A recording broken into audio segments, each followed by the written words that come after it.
Welcome to the New to Wrestling podcast, where I, your host, Xavier Cruz, a lifelong wrestling fan, will take a lifelong friend through the action, the joys, and the drama of the world of professional wrestling. My co-host, Kelsey Silva, has been bitten by the wrestling bug, and I want to invite you to join us as I take her through the moments that made me a fan. So if you're new to wrestling and would like to get brought up to speed, or a fan who would like to relive some classic matches, promos, and segments through fresh eyes, join us as we embark on a journey through the Attitude Era and beyond. Welcome to the New to Wrestling podcast. Hello, and welcome to another edition of the New to Wrestling podcast. This week, we watched the October 20th, 1996 In Your House Buried Alive pay-per-view. And the match card is as follows. We had Hunter Hearst Helmsley versus Stone Cold Steve Austin. We had Owen Hart and the British Bulldog defending their tag team championships in a rematch against the Smoking Guns. We had Goldust versus Wildman Mark Miro for the Intercontinental Championship. We had Vader versus Psycho Sid for the #1 contendership for the WWF Championship. And in the main event, we had the Buried Alive match, which was Mankind versus The Undertaker. It's ludicrous is what it is. This, from the top down, was an adventure. Madness. So the show opens with a lovely promo, kind of a montage of like the last couple weeks worth of promos from both the Undertaker and Mankind mashed into this like beautifully satanic little promo, setting us up for our main event. It was insane. And there was a moment where they utilized like I think it was the Undertaker smacking Mankind with a chair as like the beats of whatever music was playing. Right. And so it would be like a little like clip and then it would be like smack. Like, but they did it like 5 times, like 5 different chairs back. So I was like, I didn't realize he was hit with a chair that many times. I kind of forgot. Oh. I loved the refresher. Oh, he laid it in. He laid it in. Oh my God. And then, so we gotta kind of get like a little intro, the introduction team. We have Vince McMahon, we have Jerry the King, we have Jim Ross, and apparently Vince McMahon and Jerry the King Lawler both have microphones, and Jim Ross does not, and he feels the need to let us know about it. So our first match, we had Hunter Hearst Helmsley versus Stone Cold Steve Austin, which was not supposed to be the case. We were supposed to have Savio Vega versus Stone Cold Steve Austin, but apparently Savio Vega has been injured. My best guess is probably from one of the plethora of fights that he keeps throwing himself into. The fisticuffs he keeps engaging into on no one's behalf but his own, which I love and respect. But right.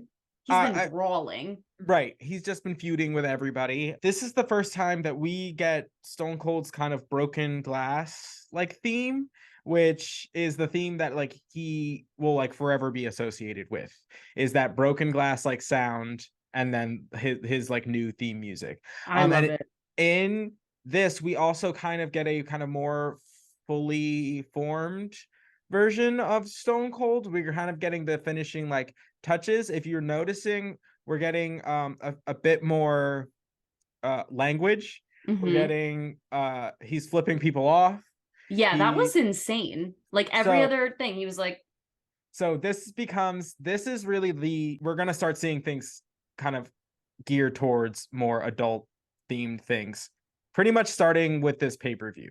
If you like notice, this is kind of the first time like he's kind of like really showing an attitude. Like he's really brash. He says he's got a list and everybody's on it, and if they don't like it, they can just kiss my ass. Like just point blank is not pulling any punches anymore.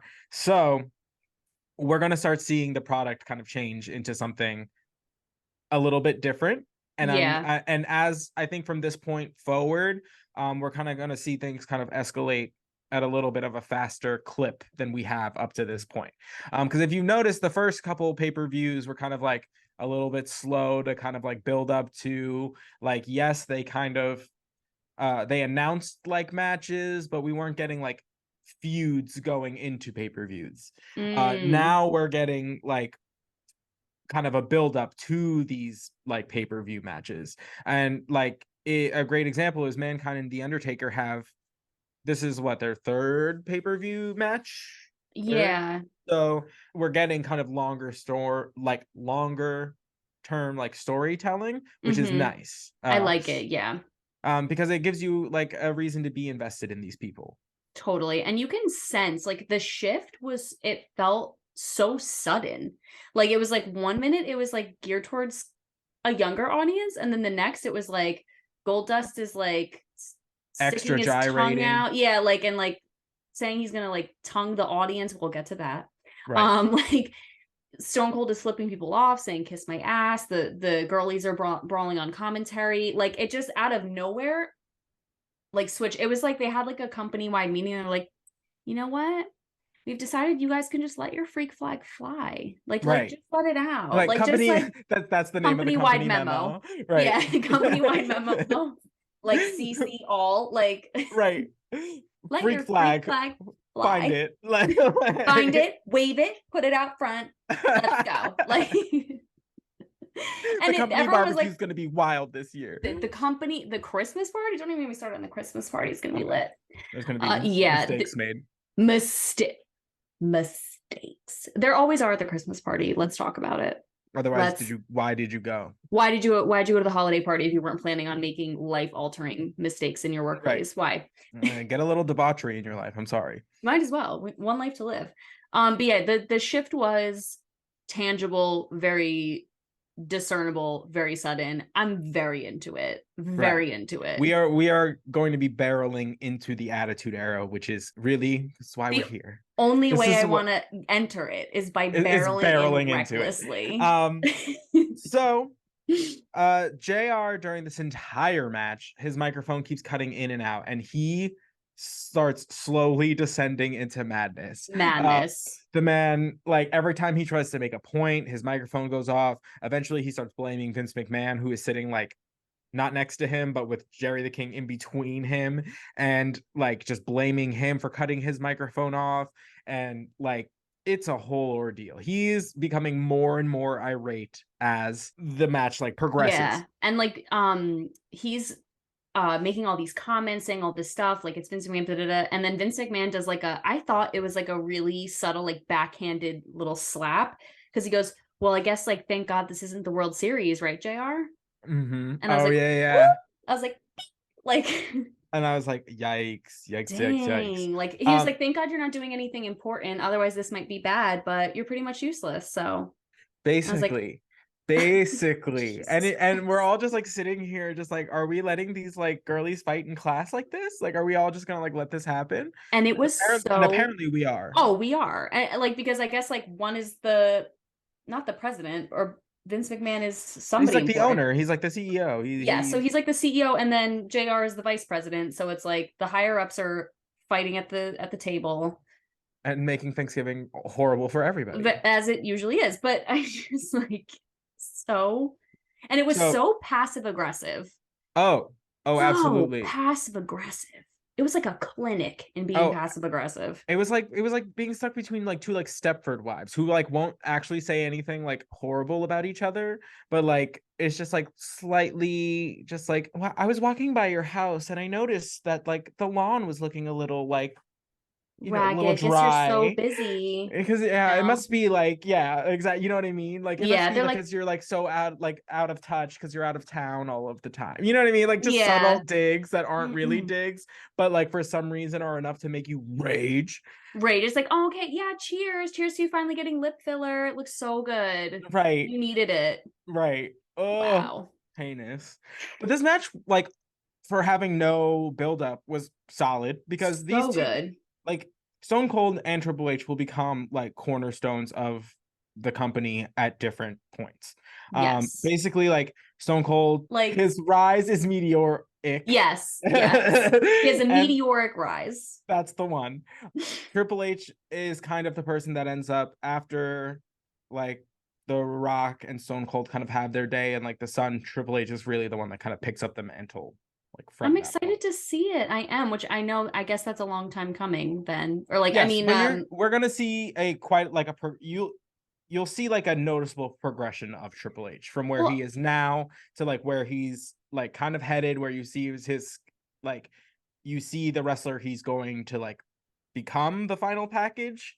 And then once he finally like gets to the top of the mountain, you kind of really see like how good he is. Yeah, and I feel like they kind of tease that a little bit in this match because I feel like recently he's been getting spanked in matches. Like he's just been getting railed, like so bad. And then this, and it's Stone Cold, who we know is an exceptional wrestler. And they're spending a lot of time building. Like, yes. And they're like, about to put him in a feud with their former world champion. Like that, you don't do that if you don't think this man is going to like be something. Skyrocket. Yeah. So but the fight was long. It was good. There was so much back and forth. Like Triple H, like really did, like he wrestled like I've never seen before. And I literally thought before you even said, like, I thought we were watching, I was like, I wonder if this is how they're like setting up, because he like held his own, at least. Like he didn't win, but he held his own. I think we're seeing the tail end of him getting kind of like his punishment for that event in Madison Square Garden, and we're kind of starting to see the comeback story. Yeah, kind of just like he's getting his wheels like back under him again. Yeah, and is he still winning these matches? No. But you notice like he loses these matches due to like outside things. It's not like it's not just like like he couldn't get the job done. It's he had the opportunity to get the job done and then he got distracted. Follow through. Yeah, he lacked the mental strength to like, you know, put it aside and kind of get it done.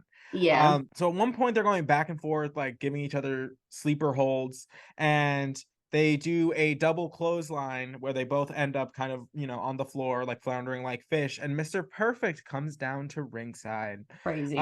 Stone Cold gets into, of course, Mr. Perfect goes to steal Triple H's lady, who, my apologies for neglecting to mention that there was another one. Which, did we have to mention it? Like, no, we already knew. Y'all should have known. Y'all should have been knew. Y'all knew. This equestrian like handler.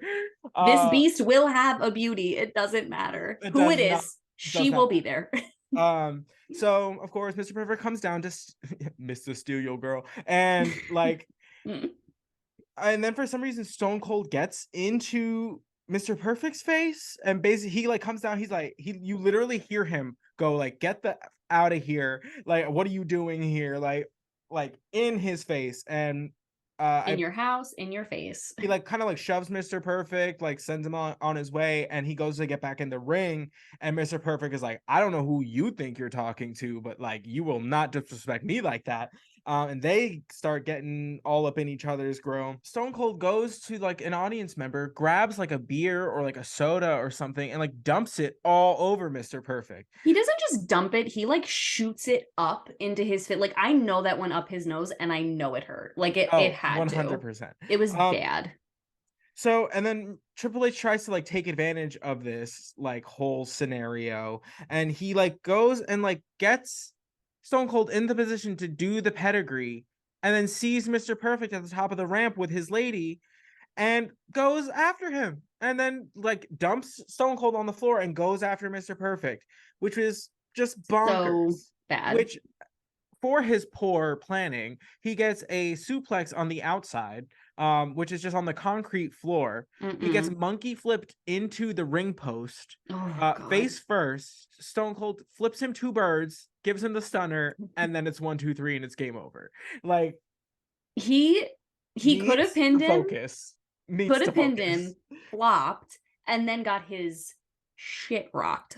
Like he didn't just get like whoops, now it's a turnover, like now it's on you. Like literally Stone Cold was like, all right, well, since you messed up, I'm gonna make you pay for it, and like really messed his ish up. I do want to say I think it was a complete shame that Mr. Perfect got a drink thrown in his face, only because that was the first nice suit I've ever seen him wear. Honestly. The first nice one. I was like, this is a shame, because they could have dumped it on the brown one last week, and I would have been like, an improvement, thank you God. But this one was royal blue. It fit him so nicely. It like cut in at the waist. He didn't come down with the rat tail today. He did at first, and then when he came back, they like almost like played up that he was still soaking wet from like half of a beer, and they like drenched his head in water, which I loved. We'll get to that, but like he did initially come out with the little rat tail, which I hate, but the suit was It was lovely, but then he We got a won. drink thrown on it. So this is why we can't have nice things. Honestly. So the following match, we have a tag team championship rematch. We start this match with a little promo, kind of how we got here. And essentially it is a love letter from Billy to Sunny. It's horrible. Basically, Billy is just obsessed with Sunny. His obsession has basically been causing a rift between him and his brother, and they allude to the fact that that is the reason why they are no longer tag team champions. We then not no, absolutely I'm just not saying no. it. Not no. We kind of get a little like backstage like segment where they're talking to Billy, and he is only obsessed once again with gaining the tag team championships to regain Sunny. It's sad. It is sad. It's so sad. I can't wait for them to break up, to be honest. Not him and Sunny, him and his brother. Listen, it's probably coming because like this man has lost. He can't even think right. Nope. And she don't even want him. Nope. She don't even. That's the worst part. That's it's not even like, you know, like she like rolled up and like has all of his attention and blah blah blah blah, and like they're together. Like she does not care. Like that's the worst part. She was literally at one point. They go backstage. She's cheering for the Bulldog and Owen Hart. Yeah, she's like, care. She fake. She a flip flopper supreme. She only looks out for herself. That's it. Absolutely. And I can respect the game, but I don't want to watch it be played sometimes, you know? No, I get it. And so while this whole thing is going on, Jim Ross calls Sunny the most overrated manager in the history of the WWF. And once Speak again, on it. Not no. Just based on like results. Like, well, that's what I'm saying. Results alone. Like, first of all, she's not managing anybody currently. One. No one. Second of all, like all of the tag teams that she had, she basically just jumped from like whoever had the tag team title to whoever beat the tag team she was representing. Like she just jumped with the titles. But now she kind of can't because Clarence Mason is there. So now she doesn't, like, she's just beside herself. She doesn't know what to do. She is, man. I mean, again, there's little nuggets of truth in his tirades that JR goes through, little nuggets in there. And like, it's true. It's like you said, like, she's not managing anybody. What is she even doing there? She, like, you know, we just know Billy's obsessed with her. That's it. That's all we got. Although we did get a Jerry the King Lawler quote from this little segment. It cuts to Sunny watching the match backstage, and JR goes, "Just wink at me and I'll do the rest." I wanted to light myself on fire. It was the only way to get that filth off of me. It was hard to hear. It was hard for everything, because he was just like, oh, because first of all, every time she came on the screen, he shrieked. Like, yes. And then he's like, come on, baby, just come down to the ring. Just wink at me and I'll do the rest. And I was like, because first of all, what is the rest, Jerry? What is it? Something tells me the rest is approximately 2.5 minutes long. And only forward thrust. Correct. No, nothing. No, there's no motion on that ocean. I'll just say that. Let's just put it that way. Sorry, Jerry. Whew. The rest of my patience, Jerry. Gone. Absolutely gone. Left the building. I don't know what we're doing. Neither does he. So we go like through the match. Once again, Owen Hart and the British Bulldog are tag team excellence. They have quick tags going in and out. Their technical wrestling is spot on. They're countering the two himbos left and right. We get to a point where we have a miscommunication between the Smoking Guns, very similar to the one we had in the last championship match, where Bart knocks Billy off of the apron onto the floor, and then Billy like comes up and is like, WTF, like hey, and it's like, maybe pay attention.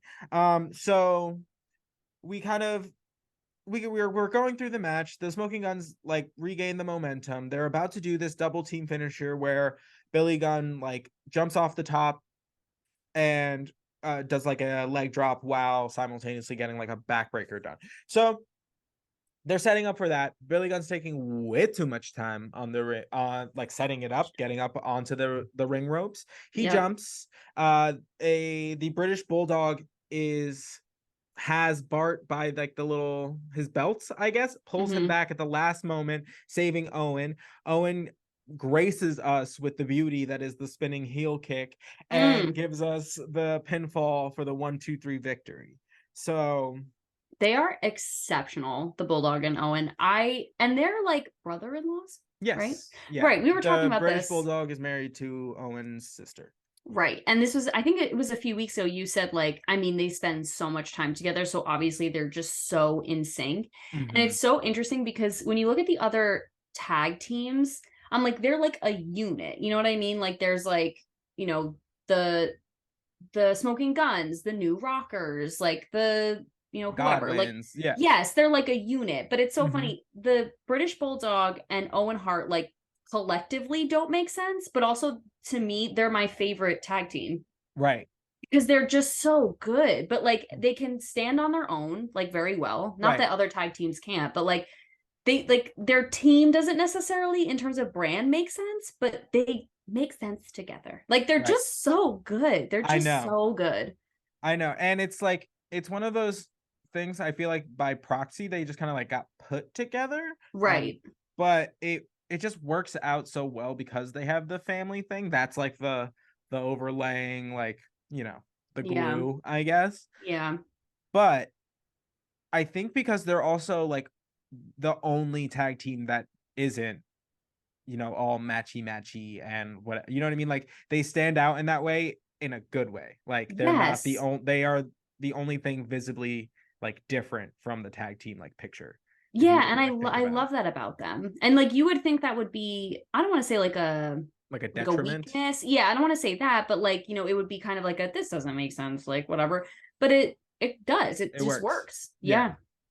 Phenomenal. So Love their it. reign as the tag team champions continues. So we're gonna see where they take it from here, because I would love to see them feud with every tag team they got. So oh yeah, oh my god, 100%. So after this match, JR has had enough. He is fed up. He takes to the ring to go get a live mic.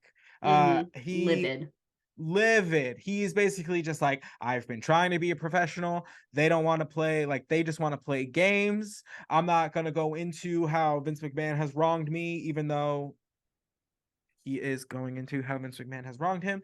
He then goes on to take credit for Bret Hart, who will be appearing on Monday Night Raw in the next episode. So next week, guys, stay tuned. We're going to introduce Kelsey to Bret the Hitman Hart. I'm so excited. It's really funny though. We know he's actually coming back, like the actual person. Correct. But like I feel like when he said that, the audience was like a little bit like, I don't know if I want to be excited because you said you were bringing back Razor Ramon and Big Daddy Cool Diesel and that's actually not them. Right. So because it's funny because we know, but they don't at that time. They don't know if he's like the actual wrestler Bret the Hitman Hart is coming back, but we do. But so the audience was kind of like, I don't know if I should be excited about this or not, because last time you said this, it didn't really go that well. Right. And so JR says he's gonna come with a shovel to bury some people. He's going to be uncensored. And then Jim Ross starts going in on Vince McMahon again. He basically just tells him that he's like two-faced, and since he talks out of both sides of his mouth, he might as well just take both microphones and then just yeets the microphone at Vince McMahon, thus creating the mic drop. And I had no idea.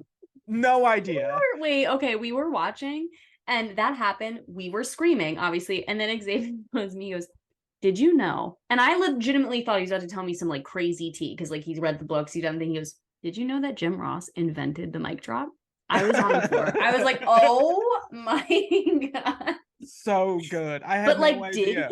Did you know he invented the mic drop? And honestly, his aim was incredible. It was like basically landed right in Vince McMahon's lap. Yeah. From the ring. I was like, okay, Jim.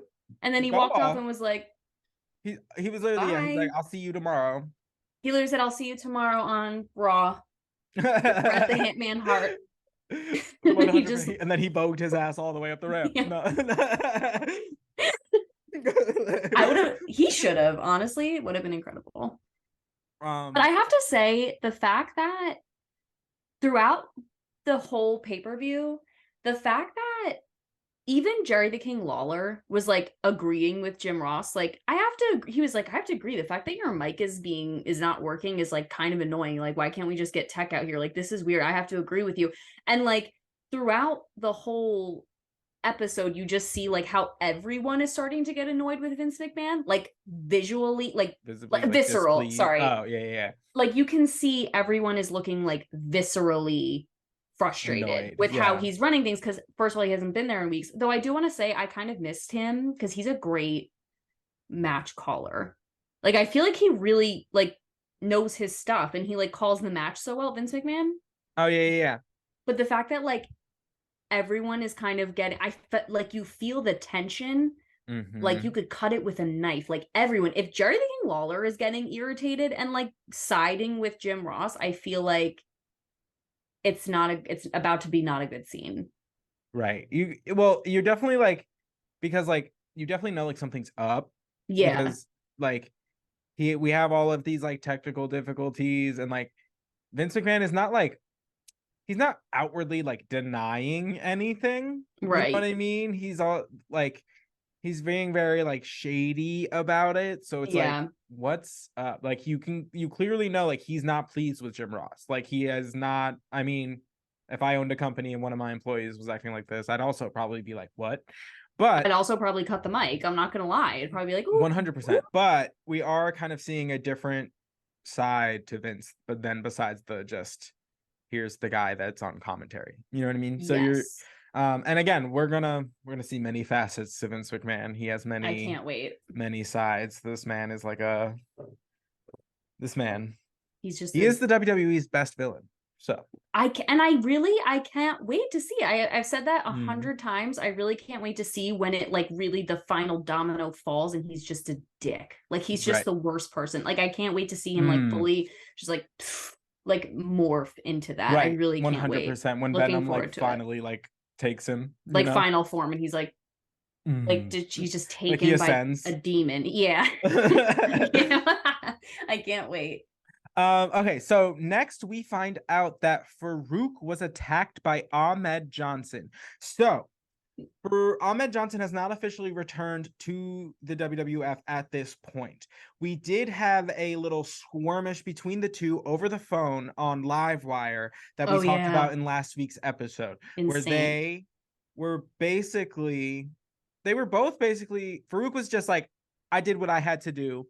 And Ahmed Johnson was like, that's fine, but I'm going to do what I have to do. So basically they cuts to like two little promos from the two of them. Faarooq's basically summing up that same point, and Ahmed Johnson is like, you don't know when I'm coming, you don't know where I'm coming, but I'm coming. And it cuts to Faarooq laid out on the floor in like the dressing room while Ahmed Johnson's holding like this big metal like block or something, and thus this takes Faarooq out of the Intercontinental Championship title match, which is just a slight payback for what he did to Ahmed Johnson, because Ahmed Johnson took the opportunity away from Faarooq. Faarooq took the title away from Ahmed Johnson. I don't think Ahmed Johnson's done. Big T. It's so true. And like he said, he goes, listen, I'm just saying. And he warned him. Ahmed Johnson warned him. He was like, I'm just saying, you attacked me out of the blue, totally unexpected, caught me off guard.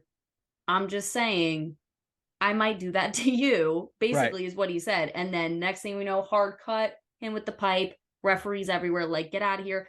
He looks good, though. I cannot wait wrestling for however long, which obviously we don't know what kind of training he's doing at this point. But he looked great. I mean, he looked in excellent physical condition. Like, I don't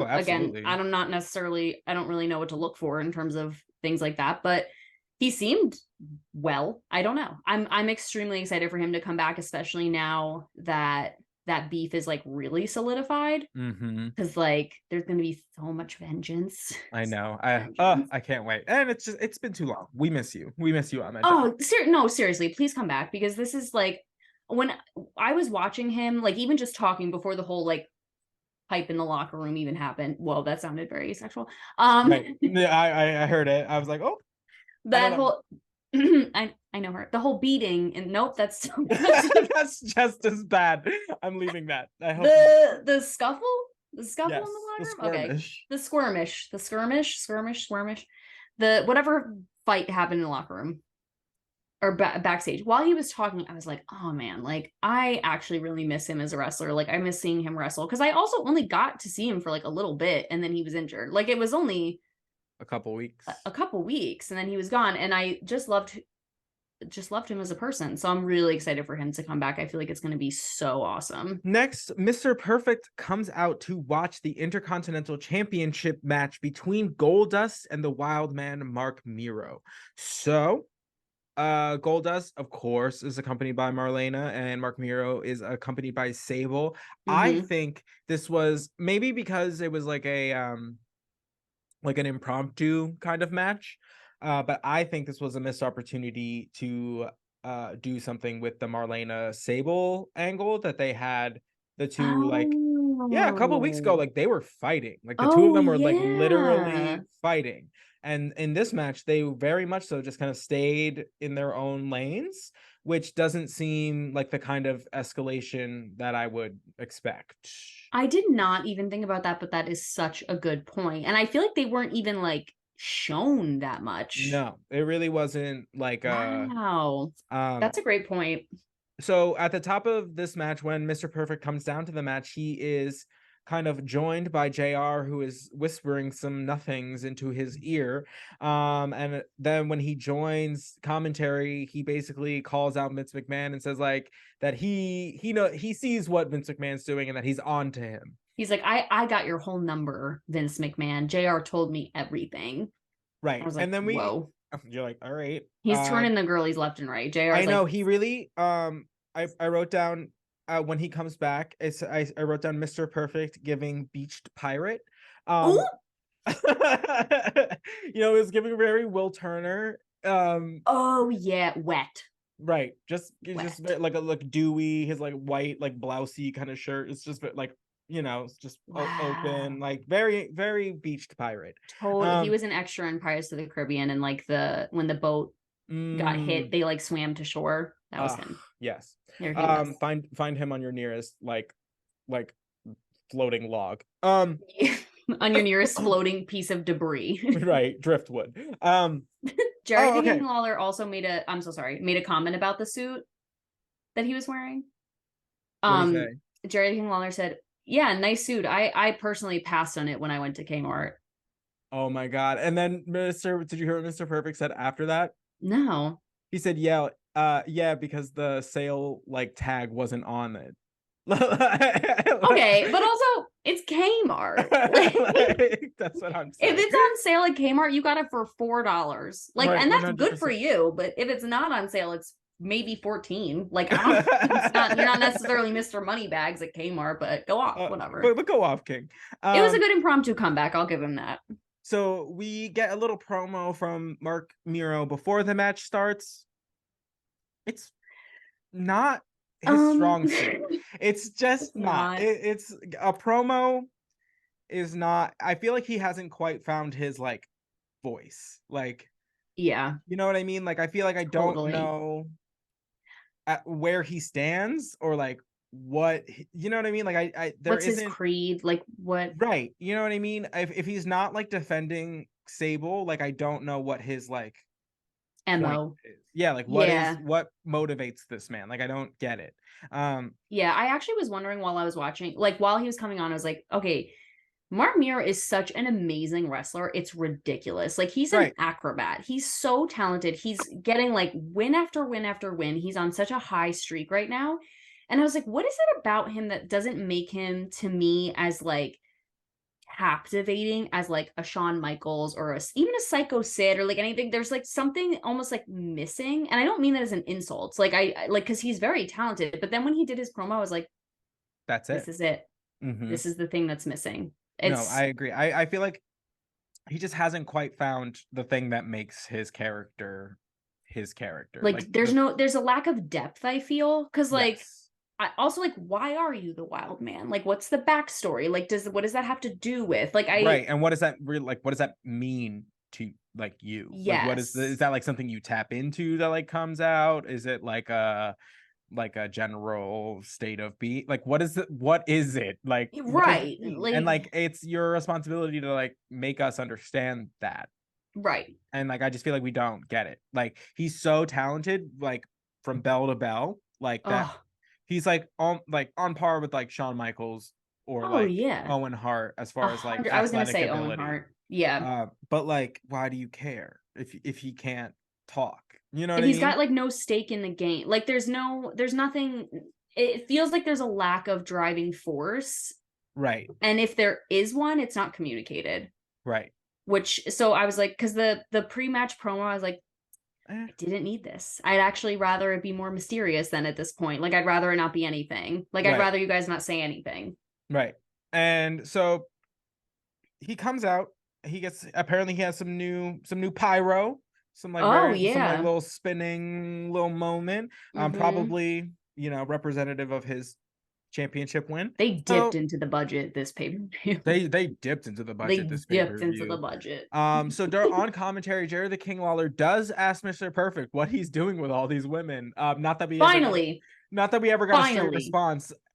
Also, once again, we have been asking for weeks, and like, what is he doing with all of these women? Like, no answer. But He during said, what did he say? He literally goes, wouldn't you like to know? And I was uh, like, I would actually, because now uh, I'm afraid for their safety. Literally, Jerry the King honestly, was like, because are they in a now I think garage? there's a crime going on. Because Like, I wasn't worried until you said that. right. Now I'm concerned. And now I feel like there should be an APB out on all these women. Mm, Scared. yeah, Scared. they're gonna be on milk cartons for the next like month, Oh God. like each one of them. God forbid. Jesus. God forbid. At one point, Goldust grabs the mic in the middle of the match. So he's got Mark Miro down enough. And I guess the crowd is doing too much for Goldust's liking. And he basically grabs the mic and he's just like, shut up. Like, all of you, shut up. And he's like, if you don't shut up, I'll stick my tongue down all of your throats. And we were just like, what? Wait. You're going to do what now? Like, To all of us, there's like thousands of people here. that's Do we what have I'm to wait in saying. line? Like, You, what's that process going to be like? Also, I was who like, is is in? your mouth like a truck stop bathroom? Like, get out of here. No, Like, Jesus. thousands, like 10,000 people, please. Like, and what's sick is like he probably do it. No, he 100% would. Horrible. But I also Stand there for like 6 hours. who was in charge of the sound equipment this episode? Because lawless. Lawless. Flawless. JR's headset not working, random mics just appearing in matches, like just I lawless. They Wild. chose violence today. And I'm not mad about it. I just have questions. So Triple H comes down to ringside during this match because he Because can't he's got something to say. You see Triple H and Mr. Perfect kind of inch closer towards each other, exchanging words, never really getting too like close into it. Goldust goes to like confront Mr. Perfect about something because apparently today's the day to like bring your beef to Mr. Perfect, and he like honestly, so no, everybody. and he just turns around and pops Goldust right in the mouth. So Mark Miro takes advantage, gets Goldust set up for the wild thing, performs the shooting star press, and gets the 1-2-3 pinfall victory. And that is the end of this impromptu match. So wild. I will say the shooting star press is insane. That move is beautiful. Insane. It's just a beautiful move. Beautiful. The fact that it's a backflip, like, or right, it's a backflip, isn't it? Yeah. But it looks so crazy. It's because he's backflipping like towards the ring ropes. Yes. You know what I mean? So he's facing Yes. his opponent and flips this way. So it Yeah. looks Okay. so Yes. there's a moment where it genuinely looks like he might like just land back on the ring ropes, which like gives you that moment of like and then he like, doesn't. But He does the craziest like tuck. Like he right. like gets air tucks. Like it's wow. It's insane. It's like he's levitating. It's such a beautiful Oh, he move. And gets again, he gets some hang time. that's what I'm saying. Like he's such a good wrestler. He's so good. And he's getting wins. Like he's really getting wins. But he doesn't need to say anything, I think. But So that's okay. We're gonna see where he goes from here. I know. I'm always so curious now where everybody's gonna go. I know. I love a pay-per-view is like a hard like reset Mm-hmm. because like the next like couple weeks are just kind of like open. You can literally just do whatever. Yeah, it's a choose your own adventure. So the following match, we have the Battle of the Bulls. We have Vader versus Psycho Sid in a number one contendership match. Before this match started, we had a what you described as a power bomb montage between the two. So basically, it's how we got here. It's essentially Vader took exception to the fact that Psycho Sid was using the power bomb. They got like beef. We know that Vader has a pinfall victory in a tag team match over Shawn Michaels. And we know that Psycho Sid and Shawn Michaels have been buddies. And it was announced last week or the week before that the two would come to blows. And whoever is the winner of this match will face Shawn Michaels at Survivor Series for the championship. Which is So the next pay-per-view? it should be, yes. It's Okay. this is October. I think it's in November. Wow. So, They're already advertising the next. I love that they advertise the next pay-per-view like before the upcoming one even happens. Like yeah. they've been talking about Survivor Series already for like 2 or 3 weeks. I'm like, can Right. we do this one first? Like we Right, just right. got here. But No, they got to sell them tickets, baby. I love that. So during that montage, we get a little quote from Shawn Michaels, who Oh my god, I love this. he says, I've experienced the power bomb from Vader, I've experienced the power bomb from Psycho Sid. And to be honest, they both knocked me out. So I can tell you that they're both effective. And I was like, yep. Because Sounds they were about like, right. who has the best one? He goes, I don't know, they both made me unconscious. So they're both very good. Like, what? He's like, I don't really know what you want me to do with that information. It's so good. I actually enjoyed the power bomb montage. I thought it was great. Oh, it was phenomenal. Yeah. Oh, it's Big so fan. good. Big fan. And then so we think the match is about to start, and then Shawn Michaels' music hits, and he comes down looking like $1,000,000. Like a First and foremost, snack. He looked so he's got like good. an all black kind of like under outfit. He's got like a button down into some black jeans, into some like stunning black boots. And Amazing. then this like kind of like gray like blazer, his hair's down, his Down. earrings are looking fantastic. So He just good. looked like $1,000,000 today. He said this is Fantastic. my night off. I'm coming with the nice outfit. I'm Like, coming with the nice outfit. I love that about him. And I was going to say this too. I love how they use, and I can't believe we haven't talked about this before, but I love how they use music in the WWF because before you even see anybody, you hear the music and you're like, oh shit, like Shawn Michaels is coming out. Why is he here? And then he appears. I right. just think that's awesome. Like it's just so epic how like that becomes such a huge piece of like who a wrestler is and like how you identify them and relate to them. And it's just like it's just so cool. I love it because I was like, wait a minute. It's Shawn Michaels music. Why is he here? Like it's just so exciting. And like the ones who have like the best like themes, like you hear like a downbeat of it and like people lose their minds. Like I'm telling you, like going forward, people will hear that broken glass from like just the broken glass part and they will like the place will erupt because they know he's coming. And like that's so impressive and just something that like the music is just like so synonymous with who they are and like eliciting a reaction because it's usually like pretty like punchy that it just is such a cool tool I love that it. they're gonna use like more and more.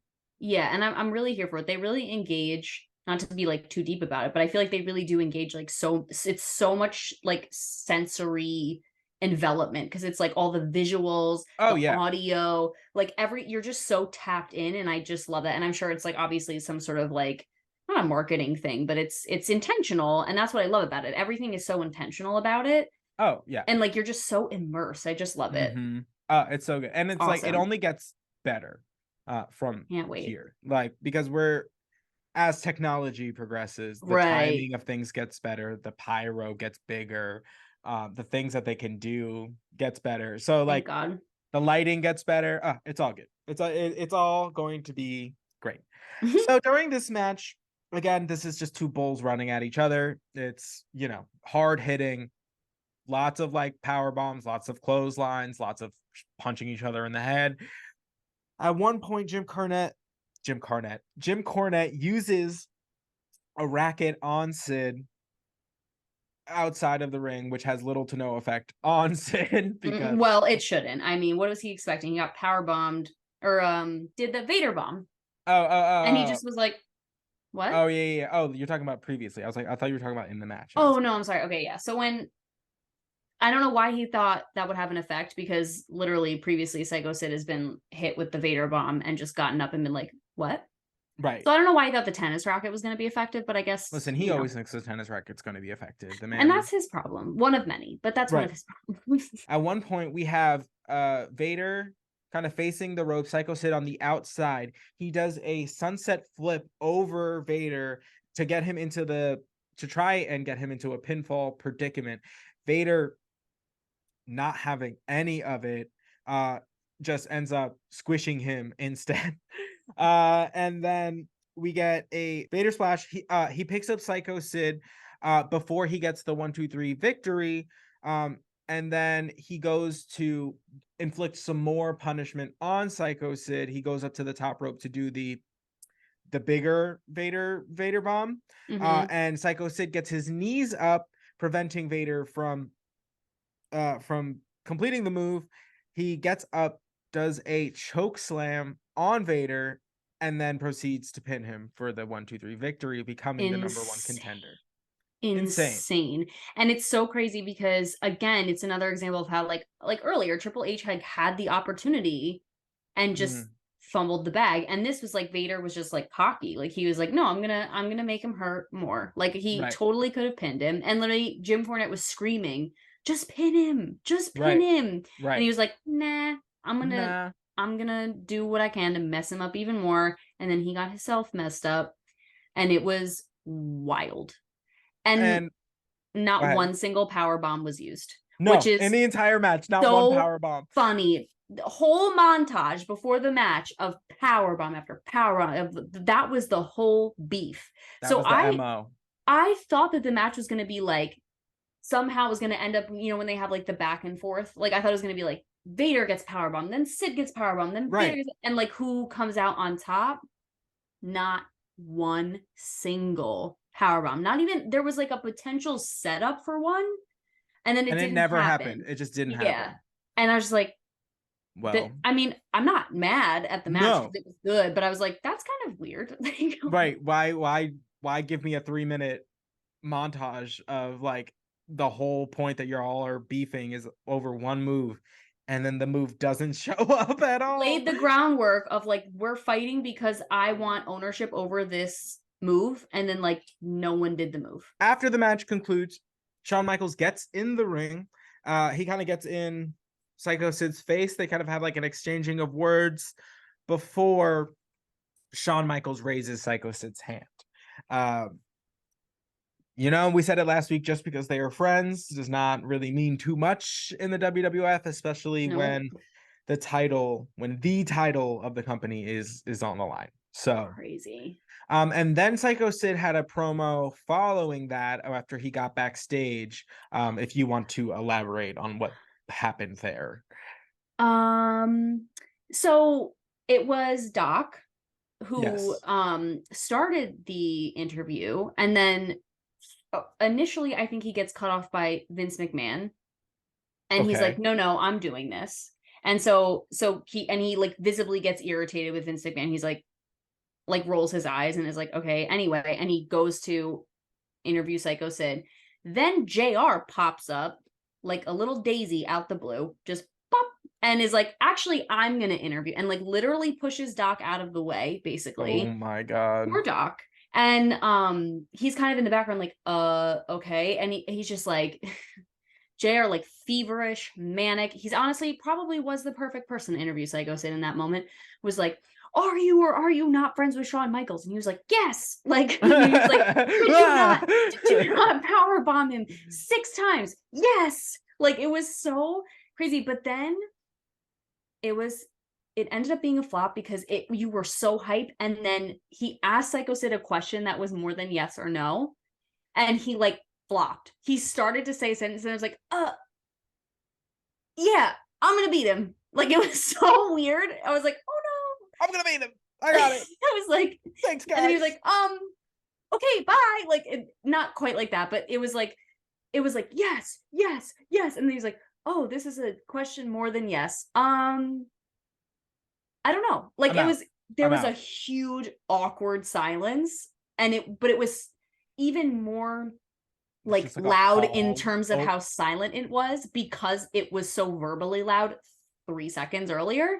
So it was just, I was just like, like, it was just that awkward, like, I hate to watch it kind of thing. And then he's like, see you next week. And then he's like, bye. He really Simon Garfunkeled us, just gave us the sound of silence, and fucking just like was just content to just leave us with that. Is my old friend. Yeah, 100%. It was so uncomfortable to behold, and not his fault. He just like literally, you saw his brain just like clunk to a halt. Yeah, and then like go like and start again. And then I was like, oh God, this poor man, and you could tell like he was like damn it. And he was like, okay, bye. He's like, whatever. So it's just a mess from top to bottom, to be honest. So we'll see. I guess more on that because the match is coming at the next pay-per-view. We'll see it then. All right, guys. Now, the main event.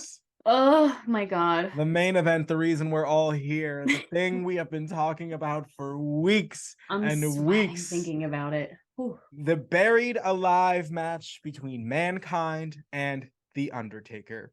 This match is unsanctioned by the WWE, meaning that they will not take responsibility for whatever happens during this match. There are no rules, no disqualifications, no countouts.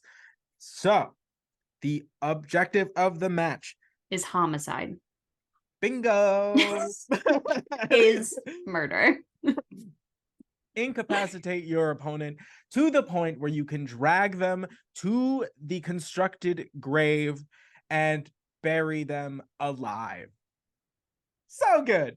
So crazy. I said to Xavier while they were like setting up for the match, I was like, it just dawned on me how weird it is to listen to how excited everyone is to talk about potential murder. Like, they're like, he might be buried alive. Woo! Like, he might die. Let's get ready to rumble. Like, it was just like, wait a minute. Like, this is actually let's so actually bizarre. Think about the consequences of what we're doing here. Because they're also saying it's an unsanctioned match, which I totally understand why. But at the same time, it's like, okay, well, who paid for all this dirt? Then I was like, there's a lot of levity around this subject matter. Sounds like just a loophole in the paperwork to me, but I don't know who paid for all this dirt or this custom headstone, but it wasn't me. No. And it wasn't you. So I'm assuming it was the WWF. I don't think it came out of Mankind's pocket. I honestly don't know if the man has pockets. Don't think so. And I don't think he probably has anything of monetary value. But no, it's just like 3 like ancient like gold pieces, like doubloons, and like broken like teeth. And like animal bones. He's this'll work, right? Yeah, no, 100%. At 7-Eleven. He's like, yeah, you just catch him like on like any like alleyway, just shaking them like as if it's gonna tell him his future. You know, like, he like shakes it, like dumps it onto like the corner. He's like, yes. Yes, okay. He just like me for real. I don't know why I've like turned him into something completely different. But again, theme of the episode, not no.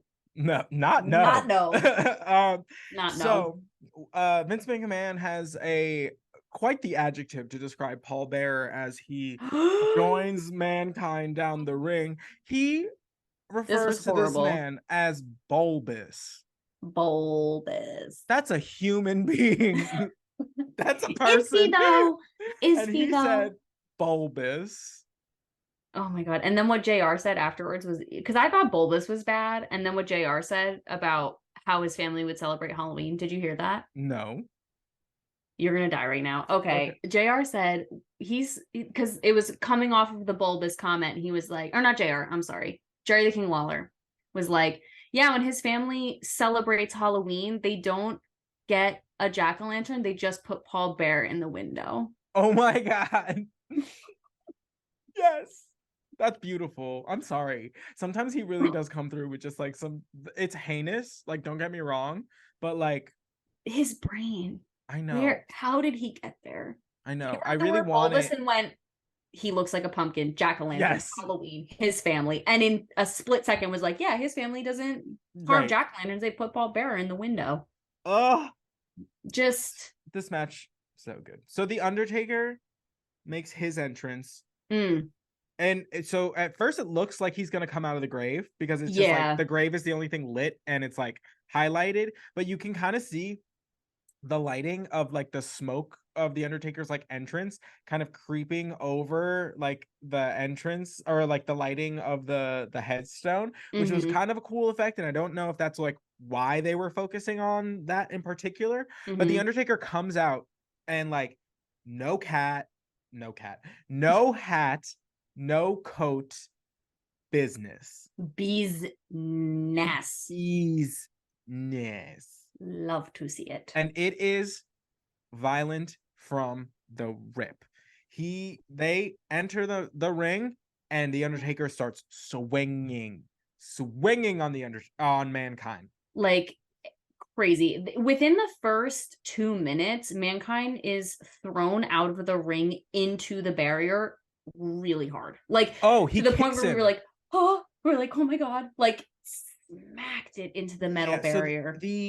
So the Undertaker is inside of the ring and Mankind is on the floor. Yes. And Mankind tries to grab both of the Undertaker's ankles to trip him, thus bringing him outside onto the floor with him. But instead, the Undertaker kind of rears back and like kicks his leg out like really hard.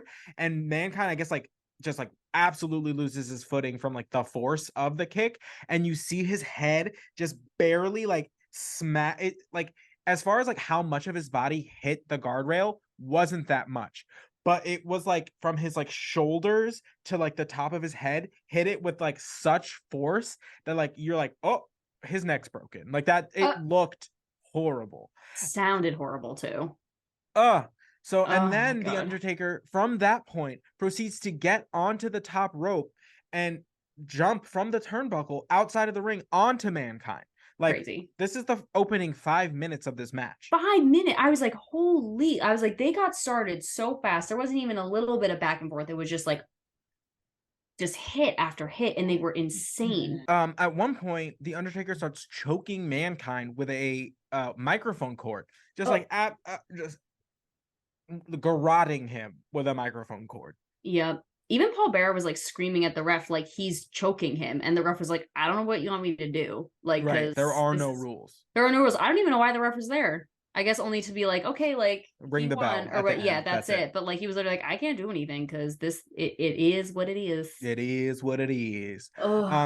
So they fight out into the crowd. Yeah, which was insane. Insane. And so the Undertaker throws Mankind back over the guardrail forcefully and then proceeds to do a running, like leaping clothesline over the, like he clears the guardrail. Track and field.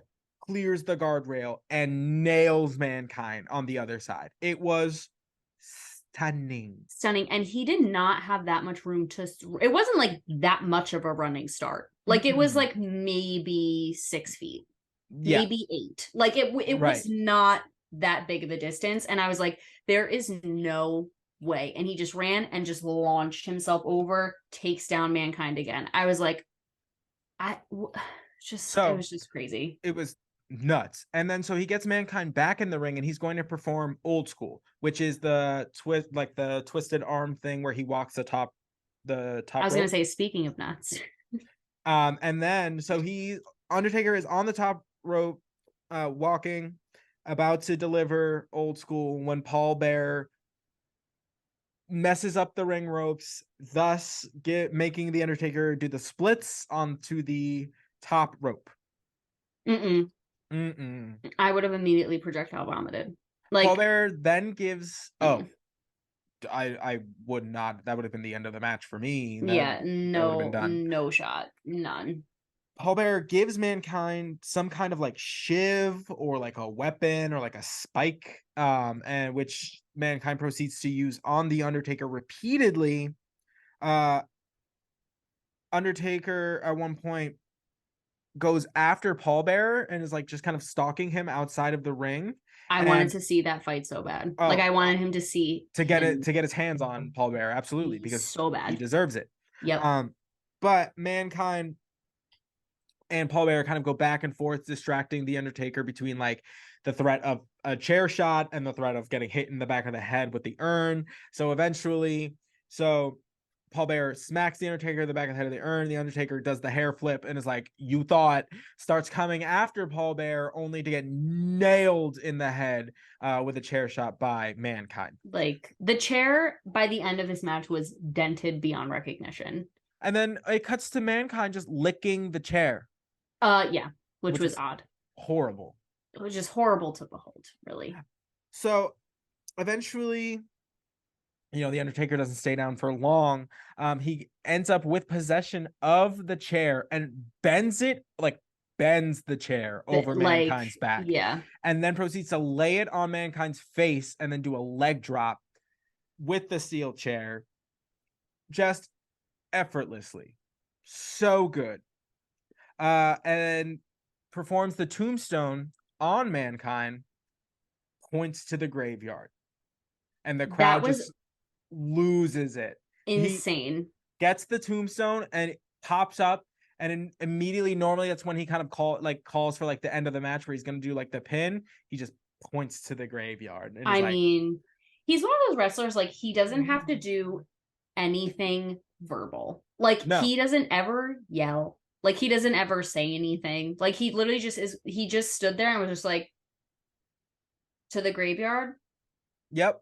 The crowd, me, you, losing it. Absolutely losing it. I was like, so powerful. Incredible. And he then proceeds to drag Mankind towards the grave. They're kind of like, he hip tosses Mankind like onto the dirt, like onto the ground. And Mankind comes back and hits him with the mandible claw. And we think like, this is going to be the end of it. Like, this is it. But then the Undertaker choke slams Mankind into the grave, which looked like it went a little askew because it looked like Mankind hit like his body on the way down. Yeah. Which, like, no matter what way you were going to do that, wasn't going to feel good because you're going 6 feet into the ground. But, like, I was like, like, because he kind of went like, and it was just. It must have been hard to, like, line up. Well, I don't know if you way. noticed, but it was hard to. It looked like it was difficult to climb up the sides of that I was gonna because of how steep it was. Yeah, I was going to say that. So, like, I can't imagine it was like the most sturdy thing in the world. No, how they were even able to like utilize that at all, which I guess it was so steep because the grave had to be 6 feet, allegedly. So I get it. But also I was like, I just realized this is basically like loose, very fine dirt. So it's almost like sand. So they're kind of trying to like get up this 6 foot, very steep hill, and they're like slipping and sliding. And so, yeah, I can imagine like lining that up would be extremely difficult. I don't know how they did anything with that little cemetery. It's crazy. So after, honestly, the set was cool though. Like, don't get me wrong. It was amazing, and I love that it was just there the whole night, and they had like little like lights on it, and it was just there. It was nuts. And then so the Undertaker then proceeds to throw enough dirt on Mankind to be declared the winner of the match. So the Undertaker is the official winner of the Buried Alive match, and then he gets attacked with a shovel, like by by some guy in a mask who Some is guy. huge, like ripped, and like when he hits him with a shovel, like you hear the whack Oh, of it was like. bad. And then the man that attacked the Undertaker proceeds to jump into the grave, like undig Mankind, get him out, and then dump the Undertaker into the grave. Like, who And is this then man? Like, what? he kind of looked like he had like that old school like executioner like mask, Yeah, he's looked like an old timey like executioner, like from like like the the French medieval Revolution or era. something. Yeah, Yeah, yeah, yeah, yeah. yeah. So the Undertaker's in the grave, and then so Mankind and this like hooded figure are like throwing as much dirt as humanly possible, and then like six other wrestlers appear and just start like dumping dirt onto the. Vile. Honestly, I don't think this was like a oh, like let's just like have like these specific like I think it's gonna take them way too much time to get all of this dirt on the Undertaker covered enough. We need So backup. we need backup. So I think they just sent a bunch of wrestlers out there to like help. And Because it was like and Paul Bearer Goldust. did a good job of being like, yes, like I will pay you like handsomely, like blah blah, blah. Basically being like they're under his like employ. Like hired hands and like Right. but like Triple H was there and I was like, what are you Like, doing don't you have here? Like, enough going on? yeah, Like, like I swear, like, I feel like you got enough problems. Like, have you looked for one single missing lady this whole time? No. no. But I was like, oh, and I was like, I hope, because I was like, Undertaker has to come back. Like, they didn't actually kill him, but like I was like, I hope when he comes back, he has just like a hit list of all the people that helped, even though it was like not. I totally agree with what you're saying, where it was like definitely they were like, this would take too long, because it even took too long with six people out there, like too long. Agreed. But I was like, I hope he comes back with like a hit list of all these people that helped bury him. That would have been a great way. That would have been a great way to do that. Not gonna lie. Like like they just start like airing just like the list like before he comes back. Or That like would have been every sick. time he comes back, they just like he just has like a little piece of paper and then he just goes and like LOL. crosses a name out. The whole time they are like burying the Undertaker, just throwing dirt on him. Paul Bearer is just screaming that he's gone forever, like just absolutely losing his mind, like just over and over again. He's like, yes, fill it all the way to the top. Wait, Like oh my they, god, it's like he's really oh here. my god, you're welcome. Wow. I'm like, So, Paul? so they finally like they get it filled, and then the Undertaker's music starts playing. And then all the wrestlers scatter. They Run. said, nope, Not I'm me, not doing girl. that. Not today. So they all scatter. And eventually, like, you see, you see the shit-eating grin on Paul Bearer's face just kind of get wiped. Because anytime you hear that like bell The that I yeah, was like, oh, you bitch. know it's about to get real. So then lightning strikes the headstone, Oh my and god, it was the real. entire pay-per-view ends with just a purple hand shooting out of the grave, just like, I'm still here. Like that is how they end the pay-per-view. Oh my god, it was so good. When So the good. lightning struck the grave, So good. deceased. I was like, how did they even do that? Like, I literally don't even understand how they did that. It was such a good touch. Because did they really actually need to do that? No. Did they really actually need to do that? No. But did they do it for us? Yes. Yes. Did they save me by doing that? Yes. But it was a great way of getting everybody to like pay attention to it again. You know what I mean? Because Yeah. like it could have been easy to get distracted by the exiting wrestlers. Yep. You know what I mean? But it was such a loud like flashbang that it's just Yep. like your attention, you're back. And I Yes. love that it just ends with just his The hand just hand. shooting up. Because It is it the best way I could have possibly ended that. But I can see I'm glad they did the flashbang, like you said, because it was taking so long for them to bury him and then like the whole thing to happen. I was like, they need to like, I feel like they needed to bring it back a little bit. So like the lightning, you're like, wait, oh my god. Like, Right. as if like you were gonna start leaving the as if they're like, all right, well, it's over, and you were going to start like leaving your seat, and then suddenly he's like, bang, like, Bang, oh, just you're kidding, back. stay where Just you are, kidding. stay where you are. And then the hand with the glove, wow, So good.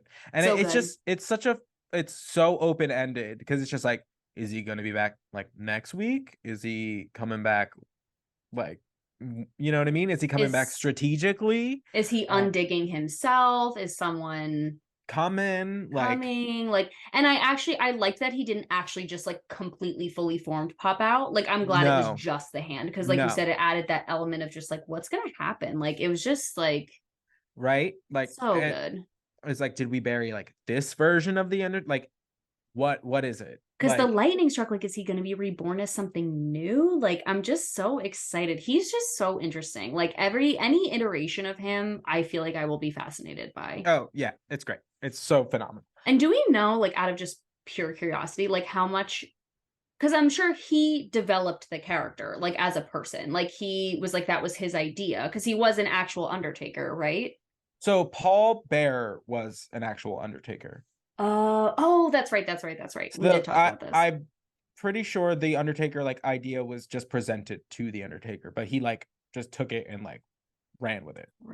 Because I'm always like wondering, like, in terms of how the show like and like shakes out in terms of like that, for example, like, okay, like, you're gonna get buried, and then like, how about just like the hand comes up, like, who, like, how involved are the wrestlers in that conversation of it's like gonna what be I feel like at this point we kind of go, so the era that we're coming like out of is like, you know, the 80s, early 90s. That is all like, you have a booker who is usually whoever owns the whatever, and they are kind of responsible for all of those decisions. okay, In the era we're getting into, is kind of the first time you kind of see more of a collaboration from the wrestlers and the creative side of, you know, the whoever is making those decisions. okay, If you'll notice as we like go like forward, that certain wrestlers like don't get like there are no scripted like promos. There are some wrestlers that are so like, that have earned the right to just be like, you have 10 minutes, go do whatever you got to do for 10 minutes. wow, So crazy. we're kind of entering a more collaborative era as far as like the exchanging of ideas, as far as like when what wrestlers have a say in. Okay, But at the end of the day, Vince is the boss. So if he wants you to do something you don't necessarily like want to do, like, sorry, it's his show. It's his show. It's his company. He signs the paycheck. So crazy. you know what I mean? At the end of the day, like, that's how it kind of shakes out. Wow, But that pay-per-view was amazing.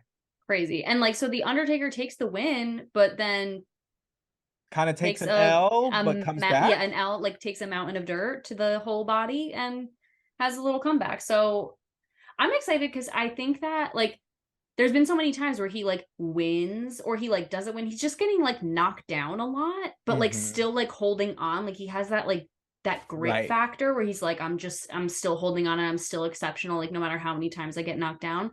So I'm excited to see like where this goes, because like what happens now, because like the beef with Paul Bearer and Mankind is still obviously very relevant. Like, it's not like that went, that was like, all right, By now the we're done. wayside, Like, right. yeah, now we're done, because that went totally normally.